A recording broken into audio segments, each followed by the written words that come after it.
எல்லாமே எனக்கு ஓனர் தாங்க. நான் தான்டா ஓனரு.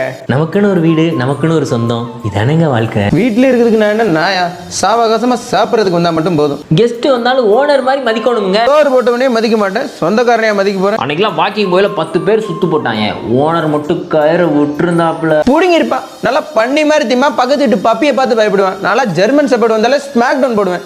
அந்த பூனைப்பைய தேகம்லாம் தேனா இருக்க மாதிரி நக்கிக்கிட்டே இருக்கேன். நமக்கு தண்ணியை பார்த்தா ஒரே ப்ரெஷரா இருக்கு, எப்படி குளிக்கிறது? சரியான அழுக்குருண்ட பையன், அண்டா தண்ணியை பார்த்தாலே அலறி ஓடுவான். என்னைய வச்சுக்கிட்டு என்னங்க பிரைவசி? எனக்கெல்லாம் உரசிக்கிட்டே படுத்தாதான் உறக்கம் வரும். செவனேன்னு போயிட்டு இருக்க எண்ணெய் தூக்கி லாக் பண்ணி தடவிக்கிட்டே இருக்காங்க.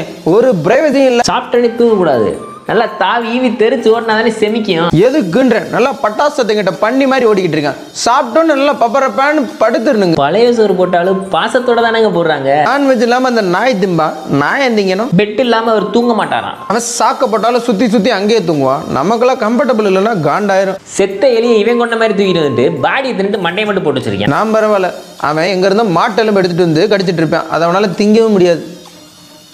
செருப்பால் அடிச்சு துரத்தினாலும் என் விசுவாசம் ஓனருக்குங்க.